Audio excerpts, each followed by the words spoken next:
Hi there, welcome to Kneppy Invest and welcome to the final day of the financial year. It is 30th of June 2025. Time is currently 3:13 p.m, so about an hour, we'll say 56 minutes left of trading today. Okay, and funny enough, I was listening to a podcast this morning and it was released last week, and this was an Australian podcast, and the person, I forget who it was, just mentioned this will be the final podcast of the year. And I was like, what are you talking about? Still got 6 months left in the year. Then I realized they were talking about the financial year. I don't really would ever say it's the end of the year when it comes to financial year. For me, the calendar year is the year. Financial year is a completely different thing. So it did confuse me for about 5 seconds. That's it. That's all it took. 5 seconds. Okay, before I realized what I was talking about. Okay, the agenda for today's video, we'll go through the ASX Today, pretty good end to the financial year. And then we'll have a look at the best and worst performing indices, sectors. Looks like Resol's not had a good day. Also companies. And then we'll talk about the top 5 stocks of the day. I was a little bit concerned at one point, going through the announcements that nothing much had been released today. But yeah, plenty of companies have gone on runs today from nice announcements. We'll also have a look at the chart of the day. And it's sort of a coincidence that just James Dean mentioned NHF, which is NIB Holdings, is looking bearish. And then I had a look at NHF, and lo and behold, share price was up a fair bit. I was like, oh, that's just too good to ignore. So that's the whole reason I'm featuring NIB Holdings as the chart of the day. Let's see if the share price is still up a fair bit. 9.58%. I don't think they released anything. I can't remember. No, they haven't. So anyway, so that's really interesting that there's a comment from just James Dean, and then lo and behold, yeah, share price up a fair bit. And it was looking bearish. I'll give you that. It was looking bearish. Okay.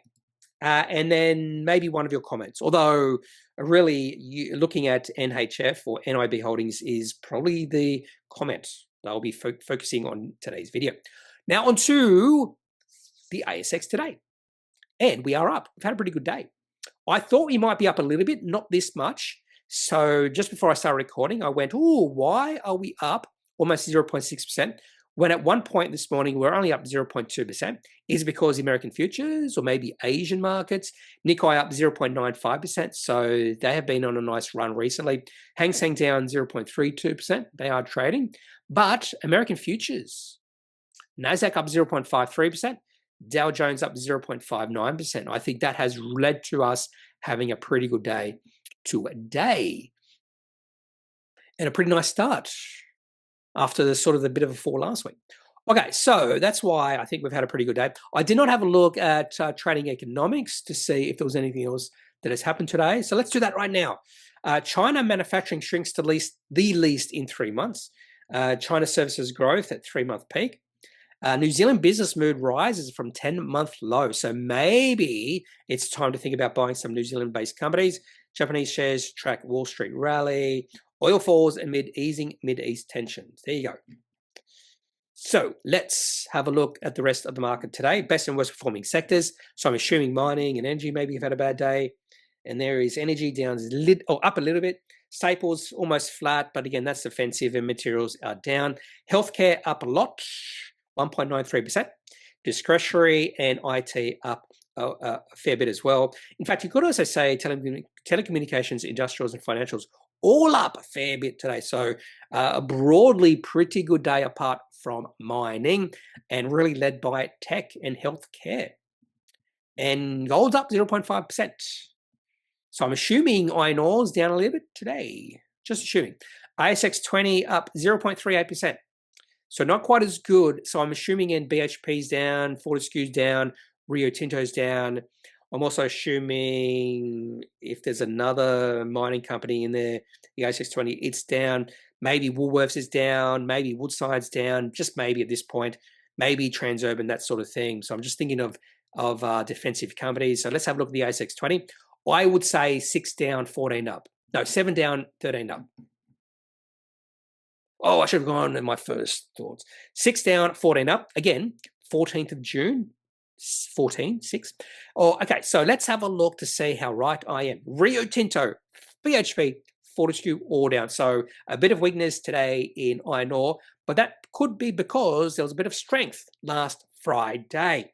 In fact, iron ore companies rallied way more than iron ore actually rallied.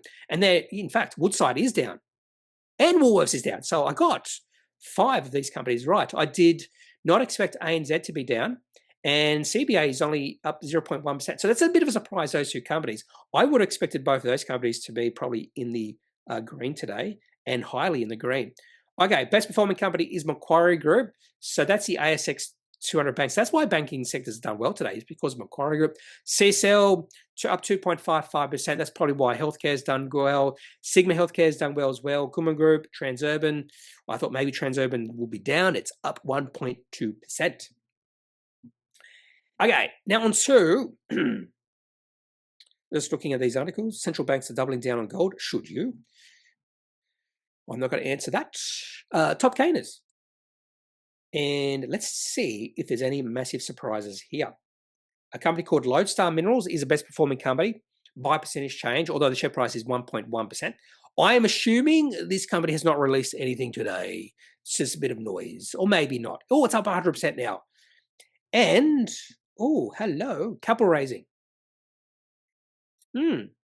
It's quite unusual when a company, share price is up 100% on a capital raising. Funds to further advance exploration program at the company's projects in Chile and explore further opportunities in Chile. 2.2 million, it's not a lot, at 0.6 cents. Why is the share price up significantly? That's interesting. LSR, of course, I must be missing something, or maybe I'm not. Maybe it's just noise. Maybe it's day traders getting excited. Just let's have a look at the chart for Lodestar. We're going to have to, oh, it's fitting. Why is, oh, I've got to put in volume. There we go. And it's not, why? I don't understand what is happening right here. There it goes. I was waiting for it to adjust. There it is. Finally, it's adjusts. Yeah, no. I'm sorry. I'm going to say that again. Yeah, no. What else do we have here? So a lot of these top performers are pretty low volume. Megadoo, Great Western Exploration, First Wave Cloud Technology, and Western Mines. Vection Technologies is in my top 5 stocks. I have sort of, wouldn't say, I have said some bad things about Vection Technologies management, but I do have to give the company credit because the amount of contracts they have won in the past month have been quite staggering. So not surprised the share price is up 24.14%. Kuhn & did release something, I believe. So this could have been in my top 5 stocks, but I decided not to. Strategic shareholders increase holding in K&B via DAX exit, and Lion increases Kuhn & interest to 9.2%. Neither is marked price sensitive. I'm just going to have a look at the chart for Kuhn &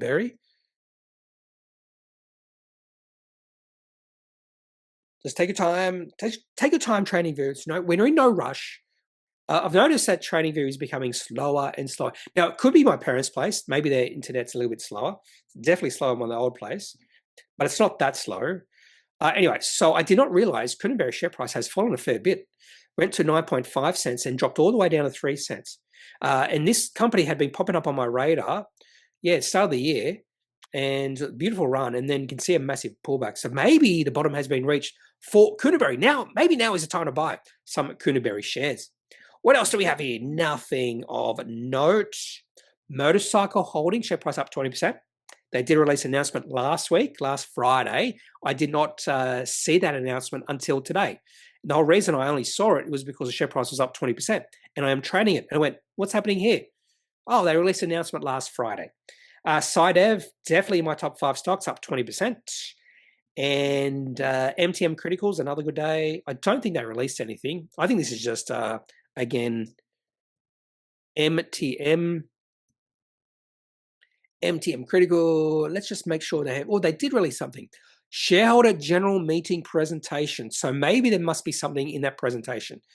I don't know. Maybe, or it's a presentation. So I do like presentation. So what I'm going to do is I'm going to have a look at that presentation after I finish recording. Just like I said, I'm going to have a look at this BCI Minerals presentation. And I didn't know anything about BCI Minerals, except they're doing salt now, and they are spending a lot of money, lots and lots of money.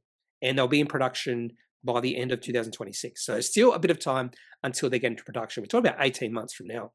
Okay, so I'll read that MTM Critical Metals announcement or presentation. Top gainers by market cap.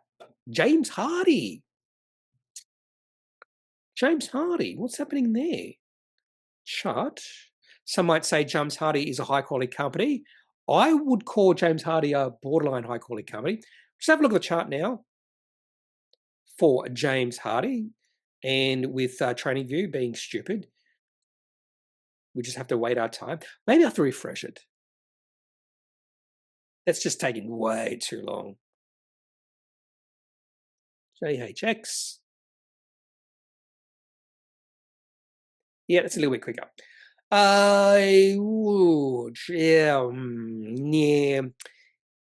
The share price is right on the previous high we saw. So I suppose it's looking a little bit more bullish, but yeah, I'm not that convinced with that chart. We'll talk about NIB Holdings later. 29 Metals, share price has been on a run. Titomic did release something today. Yes, this was a potential top 5 stocks, Titomic. And one of the reasons, I hadn't actually looked at this company for a while. It was in my news feed for a while. And I thought, oh, maybe the share price has pulled back. It hasn't. Titomic Europe secures strategic 3D PK funding. And I saw that announcement. Then I looked at the chart. And I do like this chart. I really like this chart from Titomic. It's a nice, beautiful uptrend chart. Just look at the. You could put another line here. Look, that's the wrong line.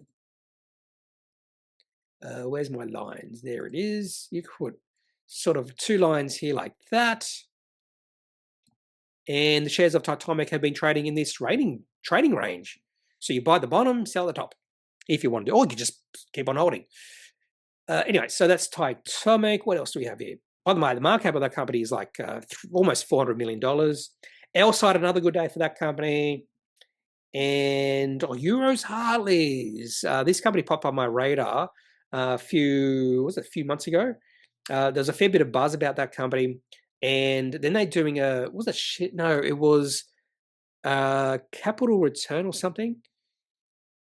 Or what is it? What's the two code? EZL.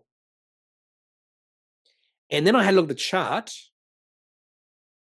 the other day, and I was like, oh, chart doesn't look that bad. And the reason share price has popped up was because of that capital return. And it looks this is a really nice looking chart now. And the other one was Yogi. I saw Yogi. So the share price of that company just keeps on rising on nothing. And that's what I'm going to talk about. I'm pretty sure Singular Health share price is up 10% today because of I did see an email. So some sort of site recommended Singular Health today. Okay, now onto the top losers. Now, most of the companies in my top 5 were there for good reason. So I had to pick one company that is down today. So I was looking for a company that had performed badly today. And I did find one, but I can't remember. Yeah, Green Critical Minerals, down 13%, down 1.3, turnovers 1.3 million. And that was all I could really find because I went through the top losers looking for something that had gone down fairly big today. And that's all I found. If you go by list of losers by market cap, BCI Minerals. So there he is. So maybe now's the time to buy BCI Minerals. Actually, I did not go through the list of companies by market cap because I found GCI or GCM and that was it. So I went, just got to find one company and that's it before I started recording. And nothing much here. Yeah, nothing much here. Okay, now we can turn our attention to the top 5 stocks of the day, starting off with that GCM, Green Critical Minerals. Share price down 13%. This is all I could find. This is all I can find for companies that have not done well today. But the main thing is they did release what I would define as a fairly important announcement, a PFS, pre-feasibility study or post-feasibility study, I forget. Macintosh PFS delivers strong economic and technical results, 192 pages long. I did not open this up. I just saw the share price down. So obviously the market looked at this PFS and went, no, it's not that good. Even though you got the word strong in there, it's actually not that good. Strong economic and technical results. So either this PFS disappointed the market might have been expecting more, or maybe there was another reason. No idea. So maybe the market expected more. And of course, because I'm opening this up in ComSec, it's taking ages. It's not tabs. You can open up in market index, it opens up immediately. So pre-tax NPV of 340 million, post-tax NPV of 235 million. Doesn't seem like a lot. 32.5 year mine life. That's a fair bit. That's a fairly big long mine life, but the net present value is not that high. What do they mine? Graphite.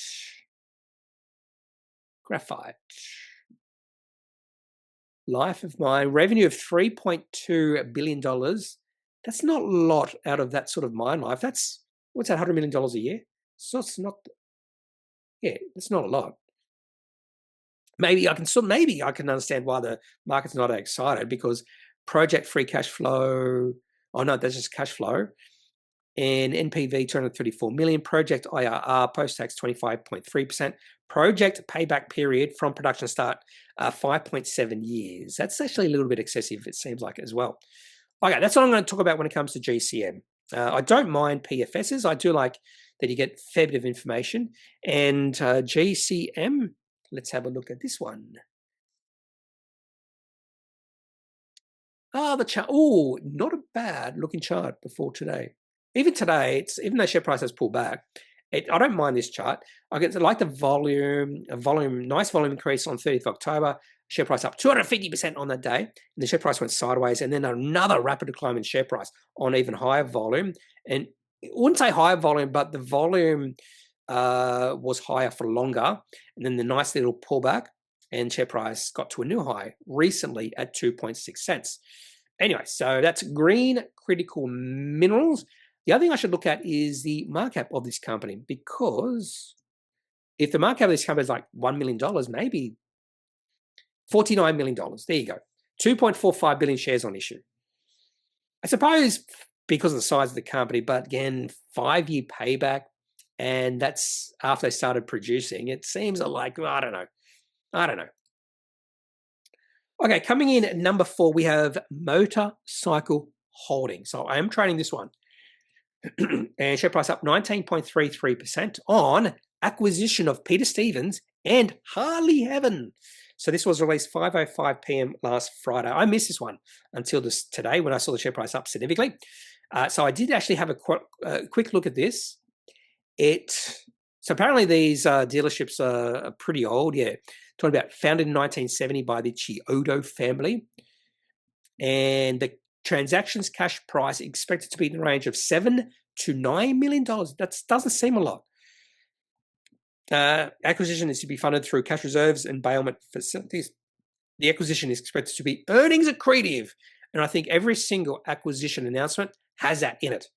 Acquisition is expected to be earnings accretive, and we know by research that the majority of acquisitions do not turn out well for bigger companies. This is a fairly small company. So we know, because most acquisitions don't work out, that they can't be earnings accretive, because then they would work out. Okay. CEO Matthew Weisler says, this is a transformative, got to pronounce that right, acquisition for our business. It allows us to enter the key markets of Perth and Adelaide, in which we currently do not operate. Protect the integrity of the brands and avoid disruption that will result from disorderly liquidation of inventory into the market. So obviously these dealerships were going to be liquidated, and then looks like Motorcycle Holdings saved the day, or maybe not save the day, but anyway. So I do like this. I do like it. I sort of understand why the market has got excited. I think it's fairly cheap, and also they're expanding geographically. So let's have a look at the chart of Motorcycle Holdings. And yeah, so there's me buying at $1.85. I bought because they released something on the 27th of November last year. So that would have been in the AGM. They must have released a profit upgrade. Share price did not do anything for ages after I bought. So I bought on the 29th of February. and the share price went sideways up until February when they released results. Share price popped up on the results, up 9.4%. And even then, there must have been a dividend on the 11th of March. And the share price has moved into a nice uptrend. In fact, you probably could say the breakout or the trend kill event was the 2nd of September. Share price up 15.8% on the day. That is a beautiful trend killer event. Do I have this in my trend killer watch list? I should. If I don't, I don't. Trend killer. This is a beautiful trend killer. Share price in a downtrend, and all of a sudden share price popped up. Exactly what you want to see. In fact, you could even say this is a trend killer event the other way on the 21st of December. Share price in an uptrend, and then all of a sudden share price dropped, and the share price moved into a downtrend. I like these trend killers. Anyway, so the chart looks pretty good, and I don't have complaints. No complaints with that. In fact, I might raise my sell price to there. I'm hoping you can understand why I put it to there. The reason I raised it to there, you can see the share price rose to this level, and then took a while to get above it, and then it tested it. Look at that beautiful test on the 23rd of June. Came back, tested it, and then it's taken off again. So I'm glad, very happy to raise it to that, which means I'm going to be in profit when I sell this by at least almost 20%, which I'm very happy with. So that was a nice, pleasant surprise this morning when I looked at my portfolio at 10:02 a.m. and I saw Motorcycle Holdings up 20%. I was, oh, what's happening there? That's a great thing about no more staggered starts. You can see how your portfolio is done at 10:01, and that's exactly what I did this morning. Okay, coming in at number 3, we have a company that I've not made fun of, but I've been critical of. Not made fun of. I've been critical of in the past. Vection Technology. The reason I've been critical of this company in the past is because of the capital raising they did. Really badly timed capital raising. Just the same day, they released a really good Appendix 4C. I was like, oh, the share price would have risen significantly if you didn't do this. So if you go back to 28th of April, they released Appendix 4C. Then they also released capital raising. So they went into trading halt. Oh, I just could not believe this. It was a really good Appendix 4C. And then they did a placement at a significant discount. I was like, what are you doing? The management of this company needs to be sort of taught capital allocation decisions. The reason I said it was a really good quarter, if you go have a look, they were operating cash flow positive by 2.295 million, which is pretty a significant amount. And I was just thinking, because they released this Appendix 4C. Oh, no, they released it after it. Yeah, I thought it was before the trading halt. It was after. Anyway, so I've been critical of Vection Technologies because of that. And management should raise capital when the share price is at a high, not a low. And Vection Technologies raised capital when the share price was at a low, not a high. But anyway, let's say something favorable for Vection Technologies right now. And what I'm going to say right now is the amount of contracts the company has won in the past month. In fact, even before that, in the past, we'll say past month, we'll go back to June. So 1, 2, 3, 4. This is the 5th, and they're increasing in size. So Vection delivers 4.4 million defense order. It's interesting because we haven't seen any significant reaction from the market until really today. But I do have this belief that it's just not one contract win that's important. So if a company if Vection Technologies just released one contract win, it's just one. But if you release 5 in a month, that means something positive is happening with the company. They're gaining traction. So this, I believe, this is from a current customer. Cumulative revenue from the customer now 10 million. Yeah, it must be a current customer. So this is a top 10 global defense contractor. So obviously, Vection Technologies is doing something right. This is what they call it, the VR. What's the other one? XR. So this is an XR VR sort of company. Growing enterprise-focused company helps businesses bridge the physical and digital worlds. We help organizations leverage their 3D data via powerful extended reality interfaces that foster collaboration and learning, grow sales, and more. Okay, so I thought, this is a really nice announcement from Vection Technologies. I've been resistant to talking about this company until now. So let's have a look at the chart. So the company did the capital raising. Here it is at the bottom. The share price had reached the bottom. And Yeah, the share price. So they should have done the capital raising back in January. And if they really want to do another capital raising, they should do it soon because the share price is on a tear and the volume is nice as well. I don't mind this chart, but just be aware that the management suck at this point in time. Well, I'm being a little bit unfair saying management suck because looks like they're doing good when it comes to contracts, but when it comes to capital allocation, they suck. That's very important when a company becomes profitable and cash flow positive. So just be aware if this company becomes or gets to that point that the history does not look good or fondly on the management of this company because they did a capital raising at the bottom when they shouldn't have. After they released a really good quarter, they should have waited. They should have just waited. They would have raised probably double, triple the price.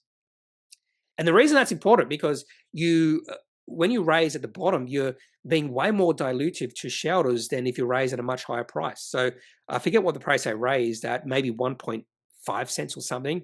They could have raised it 4.5 cents, which is much less dilutive. But anyway, yeah, share price has dropped a lot, but if they release some more really good Appendix 4Cs with that sort of cash flow, this could be a nice little company, except capital allocation. Ooh. Okay, coming in at number 2, we have SciDev, a company I've owned in the past. In fact, I held SciDev for a long time, and then I got out because of the chart. And that was a thing I changed. I don't want to hold some of the small cap companies for as long, and I have slightly changed my opinion on that. I'm willing to hold some small cap companies I think have the potential to grow, even if the chart does not look favorable. I'm willing to have some of those holdings in my portfolio, but not a lot. Anyway, SciDev, share price up 20%. This is interesting because this one popped on my radar last week because the share price had fallen a fair bit. And I went, ooh, I think there might be some value in this one, SciDev. Okay, SciDev secures high value contracts, and they also had to put an addendum to it. I'm pretty sure they were told by the ASX they needed to add some more information, or maybe not. I don't know. Anyway, secures 21.5 million high-value contracts and renewals across oil and gas, mining, PFAS remediation. They also mentioned amount of revenue.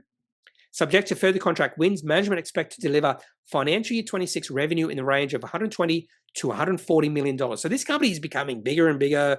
I'd like to see a bit of margin expansion, a little bit more profitability, that sort of thing. That's probably my only complaint about this company just now. The other complaint I might have would be the chart, but I'm just going to go back to this addendum. I'm pretty sure they mentioned that, yeah, the company does not consider the name of the counterparties referred to in the announcement to be information that a reasonable person would expect to have a material effect on the price. I'm just wondering if the ASX asked them to do that. I'm just wondering. Anyway, let's have a look at the chart for SciDev because share price had dropped a lot. And I was just looking at this chart going, and then the share price bounced. You can see a little bounce. And I was wondering, could you see this bounce happening before time? And I think the answer to that is no. There was a little bit of big volume just as the bottom reached its low. So maybe that little spike in volume could have been a sign the share price was wanting to bounce, that the shares were oversold.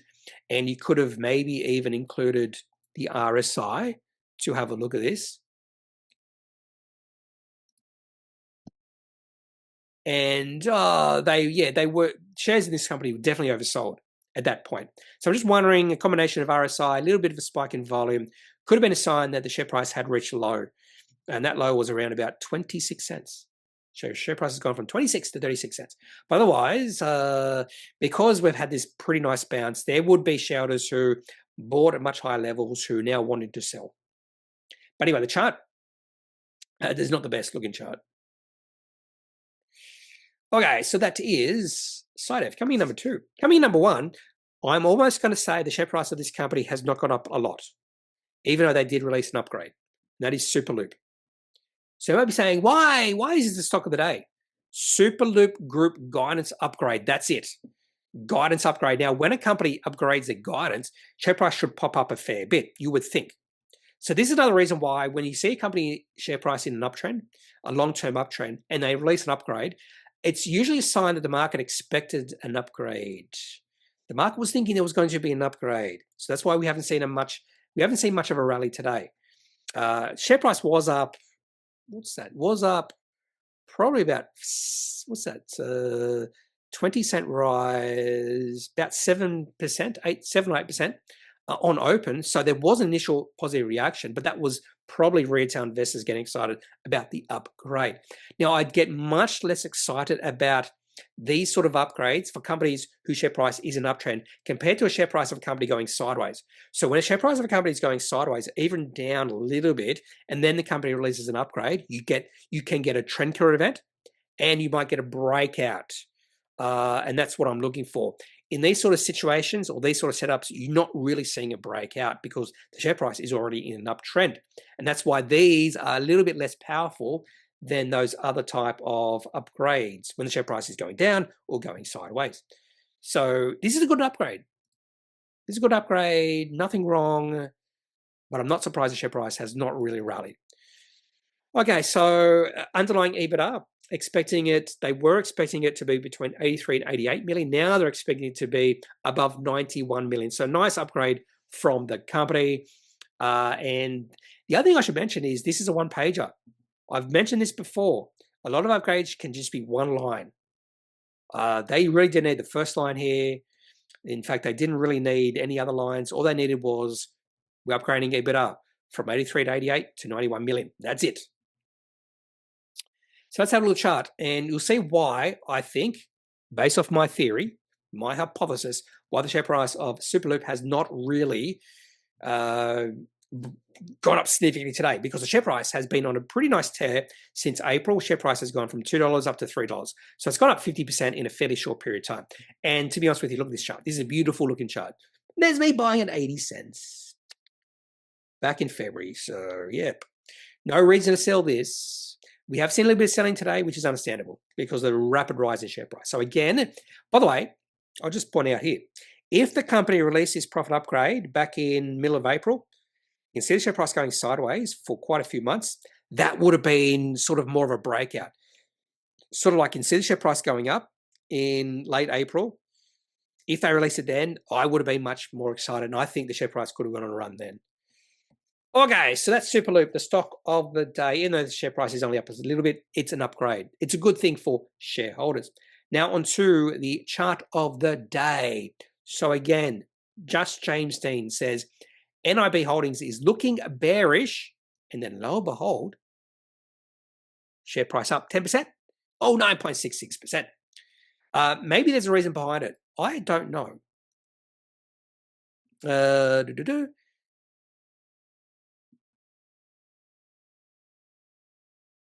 Oh, by the way, Drone Shield released a contract today, and share price fell to 5% or something like that. It was down 6% or 7%. Yeah, 5%. So that's interesting. Where were we? Oh, Capital Brief. I'm just seeing if there's anything about. Now there we go. NIB shares rally as UBS upgrades to buy. And again, I don't understand why people buy, because, oh my God, UBS upgrades to buy. I should buy some shares. Think for yourself, people. Also, 9 agrees to buy Optus Sports assets, EPL rights. I think that was in the deal. That was in the pipeline last week or the week before, because I read about that a few weeks ago. Anyway, let's have a look at the chart for NIB Holdings. And I am trading this. I was like, ugh. So I bought on this little breakout. I forget when I bought. I should put it down where I bought. I must have bought on this little breakout on the 24th of February. And the share price was coming down a little bit last few weeks. I was thinking, and I agree with Just James saying it was looking a little bit negative. And then today, share price up a fair bit on an upgrade. Oh, I just wish it wasn't an upgrade. An upgrade is not powerful at all. It has zero power when it comes to the chart of a company. I would not be surprised if the share price of this is down 5% tomorrow, just because it lacks power. So I don't get excited about these sort of rises and why the share price has risen today. The only thing to get excited about today is that the share price has gone above $7, and that was a resistance level. That's the only reason to be excited about today's chart or candlestick. But otherwise, why is irrelevant? It's not irrelevant is just not that powerful. Okay, and that is all I have for today's video. If you have any questions, any thoughts, leave that in the comment section of this video. Otherwise, I'm not a financial advisor. If you need financial advice, make sure you seek out someone who is qualified and can speak to your own financial needs. That's it for this video. Have a good day. Bye.